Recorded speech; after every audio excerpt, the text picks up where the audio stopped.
इस भागवत शास्त्र की रचना की ताकि हम सभी का उद्धार हो सके।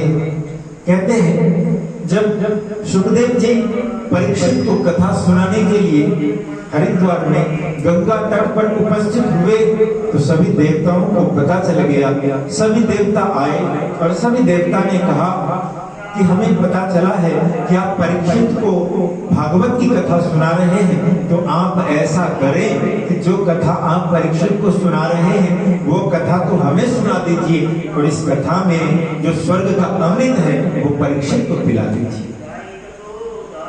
एवं विनिमये जाते सुधा राज्ञा प्रवीयताम प्रपास्यामो वयं सर्वे श्रीमद् भागवताम।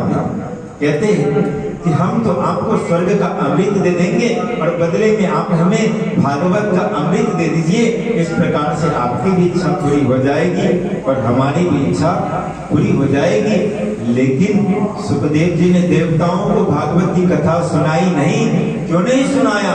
क्योंकि सुखदेव जी ने कहा कि देवताओं, ये जो भागवत की कथा है ये खरीदने और बेचने का विषय नहीं है, ये तो श्रद्धा से सुनने और सुनाने का विषय है। यहाँ पर धन की आवश्यकता नहीं होती, यहाँ पर सिर्फ श्रद्धा की आवश्यकता होती है और जिसके हृदय में श्रद्धा होता है वह इस भागवत को सुनने का अधिकारी होता है। इसीलिए सुखदेव जी ने देवताओं को दिया नहीं और जो भागवत देवताओं को भी प्राप्त नहीं हुआ उसी भागवत को हम सभी को श्रवण करने का सौभाग्य प्राप्त हो रहा है।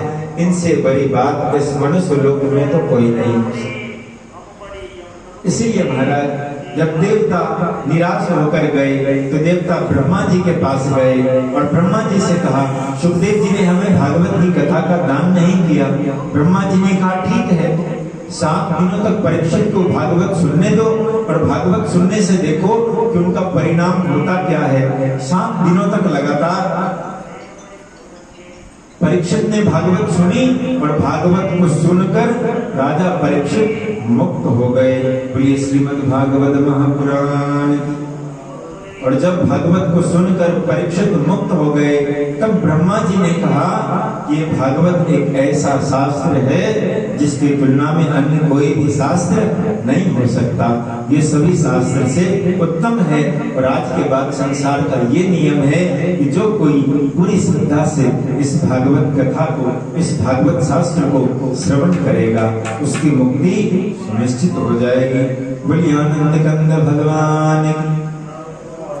इसीलिए हम सभी को भी भागवत जी से प्रार्थना करना चाहिए कि हम पर भी भागवत जी की ऐसी कृपा हो कि उनके प्रति हमारे हृदय में भी अपार श्रद्धा हो और हम और आप भी इस भागवत को श्रवण कर कर अपना उद्धार कर सकें।